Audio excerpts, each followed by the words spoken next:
बिस्मिल्लाहिर्रहमानिर्रहीम, अस्सलाम वालेकुम। मैं सैयद इमरान शफकत आपकी खिदमत में हाजिर हूँ। हाथी के दांत, खबर ये है कि हाथी के दांत खाने के और दिखाने के और अफसरान, कुछ अफसरान, बड़े अफसरान ये कह रहे हैं कि हमारी गैर जानिबदारी तमाम शकूक व शुबहात से बालातर है। हमने कह दिया सो कह दिया, ना कोई डील है ना किसी के साथ हैं, हम गैर जानिबदार हैं और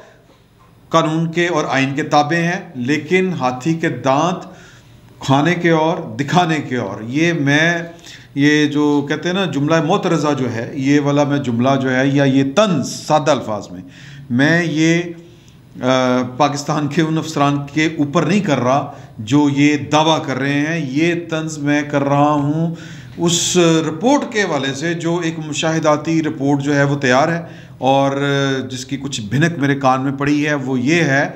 कि ये अपोजिशन के जो हैं वो दांत वो हाथी वाले हैं, वो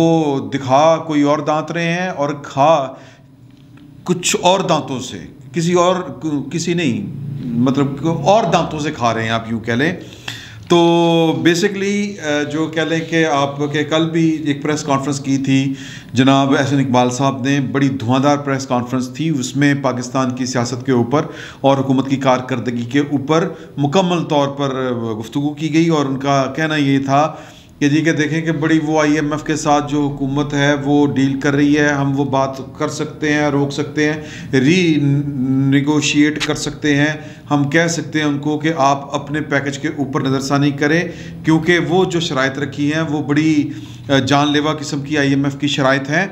तो IMF को हम मना सकते हैं उस सूरत में जब हम इन हाउस चेंज लेके आएँ, इमरान खान साहब का बिस्तरा गोल करें और उनको जाके जब ये बताएंगे कि ये मतलब नाकाबिल कबूल आपकी शराइत हैं। और उनका कहना था कि ये जो शराइत IMF ने रखी हैं ये इमरान खान साहब का मुंह देख के रखी हैं, क्योंकि उनको पता है कि इमरान खान साहब एंड कंपनी पूरी की पूरी जो है वो नाअहल तरीन लोगों पर मुश्तमिल है और इनसे ये काम होना नहीं है। ना इन्होंने पाकिस्तान के अंदर जो कह दे कि वो कह लें कि इकॉनमी को बेहतर करना है, ना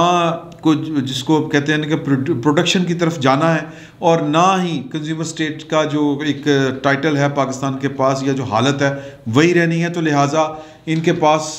और कोई ऑप्शन नहीं कि लोगों के ऊपर टैक्स लगाएं, तो इनके ज़रिए ये इसी तरह हम अपने पैसे वापस ले सकते हैं। तो इसका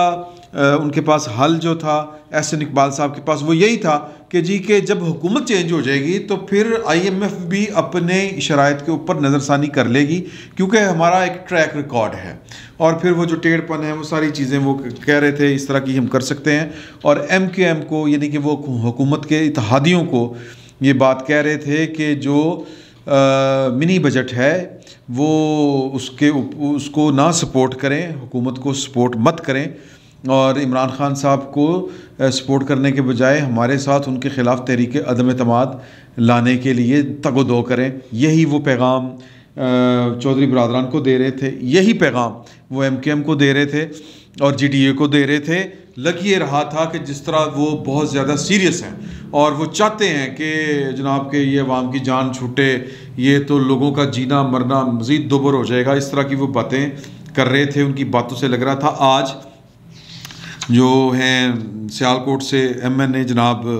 ख्वाजा आसिफ साहब, मुस्लिम लीग नून के सरकर्दा लीडर हैं, वो कह रहे हैं कि जी के जल्द इलेक्शन के आसार नज़र आना शुरू हो गए हैं, हुकूमत किसी भी वक्त जा सकती है। तो इसके ऊपर जो कुछ अफसरान हैं उनसे जब गुफ्तगू हुई तो ज़िम्मेदारान जो हैं वो उनसे जब बात हुई तो उन्होंने कहा कि यार कि बात ये है कि हमारा जो मुशाहिदा है, हमने जो ऑब्ज़र्व किया है, और ज़ाहिर है कि उनका काम ही ये होता है कि सारी चीज़ों के ऊपर नज़र रखना, ऑब्ज़र्व करना। वो कहते हैं कि और मतलब कि अपोजिशन के इरादे ये हैं नहीं जो वो कह रही है। क्यों नहीं है इरादे? वो कहते हैं कि इमरान खान जो है ना, वो जिसको कहते हैं ना मुर्दा घोड़ा, वो 1.25 लाख का हो जाएगा। वो मुर्दा हाथी कहते हैं शायद, मरिया हाथी, वो 1.25 लाख का हो जाएगा। ज़िंदा वो लाख का होता है और मरा हुआ 1.25 लाख का हो जाएगा। ये बात पाकिस्तान की अपोजिशन एक जमात जानती है और उन सब का मफाद इसी में है कि ये हुकूमत जो है ये अपना टर्न्योर पूरा करे। शोर हम डालते रहेंगे बिल्कुल उसी तरह जिस तरह जनाब यूसुफ रज़ा गिलानी साहब के दौर में ड्रोन अटैक अमेरिका करता था तो ये शोर डालते थे, अंदर से इनकी अंडरस्टैंडिंग थी बकौल इमरान खान साहब के। और ख़ैर वो जो विकी लीक्स आई थी उनके मुताबिक भी यही बात थी कि पब्लिक कंजम्पशन के लिए कि मतलब कि लोगों को राय अम्मा ठीक रखने के लिए कि लोगों को ये तासुर देना कि जनाब हम तो जनाब मर गए, लुट गए, हमें तो चैन नहीं आता, आप क्या जीना दोबर हो गया, तो हमें रात को नींद पता नहीं किस तरह आती है, हमारे हल्क से नवाला पता नहीं किस तरह उतरता है, हम तो अंगारों पर लौटते हैं और अंगारों पर सोते हैं, आपकी ये हालत है। तो लोगों के साथ राब्ता बनाए रखना, लोगों के साथ बात बनाए रखना कि लोग जो हैं हमारी जान को ही ना आ जाएं या फिर किसी और तरफ ना देखना शुरू कर दें। देखें सियासी अमल में ये बड़ी अहम चीज़ होती है, जब एक पार्टी हुकूमत में जब नाकाम होती है तो फिर दूसरी पार्टी अगर उसकी जगह लेने के लिए तैयार नहीं होती तो फिर एक खला पैदा होता है, और जो खला पैदा होता है वो फिर किसी और तरीके से पुर होता है। पाकिस्तान में ये खला अमूमन एक गैर दस्तूरी बंदोबस्त के ज़रिए पुर किया जाता रहा है। तो इस वक्त भी सूरत हाल ये है कि किसी के मुफाद में नहीं, ये एक ऑब्जर्वेशन है, ये एक मुशाहिदाती रिपोर्ट है, और वो कह रहे हैं कि जी कि हमारा चूँकि कोई तल्लक वास्ता नहीं, हमने किसी को नहीं कहना कि पायना हो तो ये करो तो वो करो, समझ रहे हैं ना बात। तो असल बात यह है कि इमरान खान साहब जिंदा इमरान खान सियासी तौर पर, या कह लें कि इमरान खान की हुकूमत ज़्यादा फ़ायदे में है पाकिस्तान की पॉलिटिकल पार्टियों में। आप देखें कि इमरान खान की ज़ात के बाबरकत सबरात जो हैं वो KPK में वो समेटे हैं जनाब मौलाना फजलुर रहमान साहब ने। वो मौलाना फजलुर रहमान साहब जो मतलब हर वक्त जिनको लिल लगी हुई थी, हम पंजाबी में कहते हैं लिल लगी हुई थी, इस्तीफ़े दो, असम्बली में जाओ, इस्तीफ़े दो। अब सुनने में ये आ रहा है कि चूँकि 4 अज़ला पेशावर समेत उनको मिल चुके हैं और वो 5 साल के लिए हैं, और जनाब वो उनका वफाक और सूबे की हुकूमत से कोई ताल्लुक़ नहीं, वो एक वक्री टाइप की बादशाही है, वक्रा टाइप का एक नशा है। तो लिहाजा अब वो कह रहे हैं, सुनने में ये आ रहा है कि वो सोच रहे हैं कि यार कि वो जो 23 मार्च को हमने मार्च करना था उसका हमने मतलब वो उसको पोस्टपोन कर दें, क्योंकि KPK में जो दूसरा मरहला है बल्दियाती इंतखाबात का वो 27 मार्च से ऑन हो जाएगा। तो लिहाजा जो KPK में एक जो छोटा सा इलेक्शन है बल्दियाती, दूसरा मरहला, वो इमरान खान साहब की सियासी ज़िंदगी और हुकूमत का ज़ामिन बन गया है। तो लिहाजा नहीं चाहेंगे, नवाज शरीफ साहब क्यों चाहेंगे कि जी के मतलब इमरान खान को फारिग करें, और इमरान खान साहब का जो सारा मलबा है या जो सारा बोझ है या उनका फैलाया हुआ जितना वो मैस है,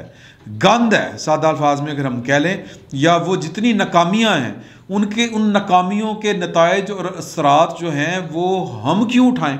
ये उनका इस्तदलाल है। ये एक मुशाहिदाती रिपोर्ट में इसका हवाला है, और ये मुशाहिदा करके जो तैयार हुई है रिपोर्ट में वो आपको बात बता रहा हूँ। तो कोई नहीं चाहता कि इमरान खान साहब की हुकूमत जो है वो जाए और कोई और आए। तो इसके लिए है कि जी के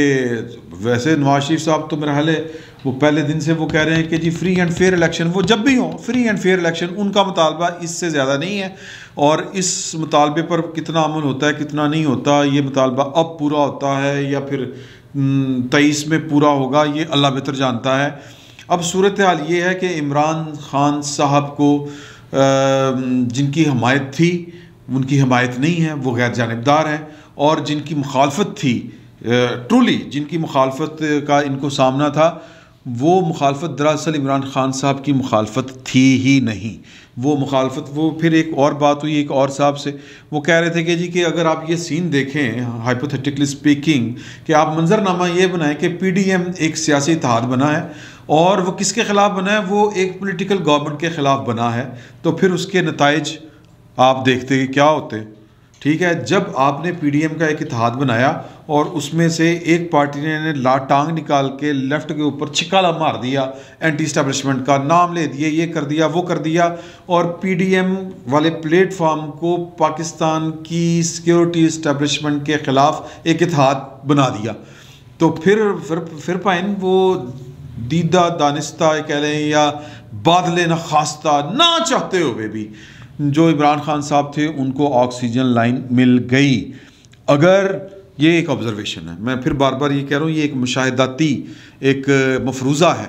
क्योंकि अगर ये जो इत्तेहाद था PDM ये ना होता तो शायद बहुत से लोग इस वक्त सुखी हो गए होते और शायद इमरान खान साहब का जाना कई लोगों के मुश्तरका मफाद में होता। लेकिन चूँकि वो पार्टी उन्होंने मुखालफत बमुकाबला PDM बमुकाबला पाकिस्तान की सिक्योरिटी इस्टेब्लिशमेंट होगी, इसलिए उन्होंने कहा कि यार जनाब इसमें हमारा मतलब नुकसान ही है ना। तो एक ख्याल ये भी है। लेकिन इसमें नवाज शरीफ साहब कितने कामयाब रहे। नवाज शरीफ साहब ने जो नैरेटिव एक बिल्ड किया पाकिस्तान की मरवजा सियासत और पाकिस्तान की सियासत के मरवजा या पुराने या दरीना खिलाड़ियों को कह लें कि एक्सपोज किया, उनका ये ख्याल है उसमें कितने कामयाब रहे। मैं समझता हूँ कि बहुत कामयाब रहे। वो इतने कामयाब रहे कि उनकी पार्टी वो कामयाबी के सम्राट समेटने की पोजीशन में नहीं थी। मैकेनिकली कह लें या जेनेटिकली कह लें या बायोलॉजिकली कह लें, हयातियाती तौर के ऊपर कह लें, या जिसको हम पॉलिटिकल इंजीनियरिंग कहते हैं या पॉलिटिकल बायोलॉजी जो होती है उसके मुताबिक कह लें कि वो इतना बड़ा जो है वो पत्थर उठाने की अहलियत ही नहीं रखती थी, उसके मसल्स ही नहीं है इतने उनकी पार्टी के। तो लिहाजा लोग जो हैं वो बयानिए के साथ खड़े हैं। अगर आप पाकिस्तान की पॉलिटिक्स के जो कह लें कि जो इंडिकेटर्स हैं अब वो कौन से हैं, अब तो वो सोशल मीडिया ही है ना जी। अब वहीं पर आपको ज़रा वो थर्मामीटर लगाएं तो पता लगता है हीट कितनी है, और उसी से हुकूमतें मरूब होती हैं, उसी से पार्टियां जो हैं वो अपनी लाइन देखती हैं। अब ज़रा वर्चुअल हो गया ना, मामला वर्चुअल हो गए हैं। तो पहले तो फिज़िकली जलसे होते थे, अब ये ट्रेंड चलते हैं ट्वीट पे। तो बेसिकली IT ने सियासत की भी दुनिया को थोड़ा सा तब्दील कर दिया, बल्कि काफ़ी सारा तब्दील कर दिया। तो उसमें अगर आप देखें ये जो बैरोमीटर्स अगर हम इनको तसव्वुर कर लें कि यही जो कसौटी का पैमाना है ये गेज करने के लिए, तो फिर आपको लगता है कि जनाब के शायद जिस तरह मैं पहले भी कहता हूँ कि वो बयानिया जो है वो लोग लेके आगे निकल के पार्टी पीछे रह गई, बल्कि लीडरशिप भी बाज़ औक़ात लगता है कि पीछे रह गई। नवाज शरीफ साहब ने एक आध दफ़ा ही नाम लिए थे, तो अब यहाँ पर और मामला है। तो कहने का ये मतलब है कि गैर जानबदारी जो मतलूब थी पाकिस्तान की अपोजिशन को, वो हाज़िर खिदमत है या वो मौजूद है। और पाकिस्तान की अपोजिशन जिसको कहते हैं ना रूहानी तौर पर गायब है, जिस्मानी तौर पर मौजूद है लेकिन रूहानी तौर पर गायब है। दिल से वो जो बयानियाँ है या वो जो कह लें कि इमरान खान साहब की जो मुखालफत है वो दिल से नहीं है मुखालफत, लेकिन मफाद इसी में है कि इमरान खान साहब की हुकूमत चलती रहे। वरना जैसा मैंने पहले आपसे कहा कि जी कि वो जो इस्तीफ़े देने के ऊपर तुले हुए थे मौलाना फजलुर रहमान, अब वो मार्च करने के ऊपर भी शायद सोचें कि यार कि ये मार्च करना भी चाहिए कि नहीं करना चाहिए। पहले KPK के रिज़ल्ट आ लें, फिर हम देखेंगे क्या होना क्या नहीं। कुछ मार्च का जिक्र जो है वो वज़ीर आज़म साहब के मुंह से भी हमें सुनने को मिलता है। वो काबीना में बैठ के करते हैं, ये वो बातें करते हैं। आज भी वो काबीना में बैठ के अपने तर्जमानों के साथ बैठ के कह रहे थे कि जी कि वो DGI SPR की प्रेस कॉन्फ्रेंस के बाद जो बयानिया है सिविल मिलिट्री रिलेशन जो हैं वो या हुकूमत के वो जो सेम पेज था, वो जो बयानिया क्रिएट किया था 6 अक्टूबर के बाद ख़ुसूसन पाकिस्तान की अपोजिशन ने, वो अब दम तोड़ गया है। अच्छा, दम तोड़ा है या नहीं दम तोड़ा, मामला है कि जो सियासत के होते हैं ना जी कि वो जमा तकसीम वो ज़रा मुख्तलिफ होती है। वो आम रियाजी नहीं होता या वो फ़ोटोस्टेट मशीन नहीं होती कि आप शनाख्ती कार्ड रखेंगे तो नीचे से शनाख्ती कार्ड की फ़ोटो कापी निकल आएगी। आप हो सकता है शनाख्ती कार्ड जो है वो रीमा खान का रखें और नीचे से उमर शरीफ की शनाख्ती कार्ड की फ़ोटो कापी आ जाए। तो इस सियासत में यही कुछ होता है और यही मतलब वो हैरान कुन चीज़ें होती हैं। तो कहने का मकसद ये है कि इमरान खान साहब की हुकूमत जाए। ये हो सकता है कि इसके ऊपर कोई शख्स तो राज़ी हो या कोई हस्ती राज़ी हो, लेकिन ये नज़र आ रहा है या मुशाहिदे में ये आ रहा है कि इस वक्त अपोजिशन कुल्ली तौर पर दिल से नहीं चाहती कि इमरान खान साहब की हुकूमत गिरे और जाएं, क्योंकि जितना इमरान खान साहब प्रोलॉन्ग करेंगे उतना ही वो नाकाम होंगे, उतना लोगों का गुस्सा उनके ख़िलाफ़ बढ़ेगा और इनका ये ख्याल है कि हमें वोट भी उसी तरह से पड़ेंगे। सर, जिस तरह मैंने पहले कहा है कि सियासत में फ़ोटो कापी रीमा खान की डालें और निकले उमर शरीफ की, कोई पता नहीं होता। तो इसी तरह ज़रूरी नहीं है कि जो आप नतीजा अख्ज़ करने का आपने सोचा हो या जो आपने अंदाज़ा लगाया हो कि यार कि इस तिकड़म का नतीजा ये निकलेगा कि जनाब के इमरान खान मज़ीद अनपॉपुलर होंगे, लोगों को मज़ीद गुस्सा चढ़ेगा, हमें ज़्यादा वोट पड़ेंगे। सर इतने कुछ और भी हो सकता है, क्योंकि इतने कुछ भी हो सकता है वो अफजल साहिर साहब की नज़म है, इतने कुछ भी हो सकता, तो इतने सर कुछ भी हो सकता। तो जो वही हो रहा है ना कि बज़ाहिर लग रहा है कि जी अपोजिशन तो बड़ी जनाब इमरान खान साहब की हुकूमत को जनाब धक्के मार रही है, टिके टिके टिके, लेकिन नहीं, अंदर से वो चाह रही है कि इमरान खान साहब कायम व दायम रहें, हुकूमत करते रहें और बुरी हुकूमत करते रहें, अच्छी हुकूमत ना करते रहें, लोगों का भला ना हो, लोगों का लोगों को इनसे फैज़ ना मिल जाए, गलत फ़ैसले करें और ऊपर नीचे करें, ज़्यादा बदनाम हो, ज़्यादा इनको गालियाँ पड़े, जितनी इनको गालियाँ पड़ेंगी उतने हमें ज़्यादा वोट पड़ेंगे। इस फ़िलॉसफी के ऊपर एक यानी कह लें कि ये अपोजिशन चल रही है और ये एक मुशाहिदाती रिपोर्ट थी जिसका अहवाल मैंने आपको सुना दिया। बाकी ज़मीनी हक़ाइक़ आगे बढ़कर मुख्तलिफ हो जाएँ, अल्लाह बेहतर जानता है। अभी तक जो मेरे कान में पड़ी थी बात, वो एक रिपोर्ट जो तैयार हुई है, ऑब्ज़र्वेटरी रिपोर्ट या मुशाहिदाती रिपोर्ट, आप इसको जो भी कह लें, उसका अहवाल मैंने आपको सुना दिया। फ़िल वक्त इतना ही, बहुत बहुत शुक्रिया आपका।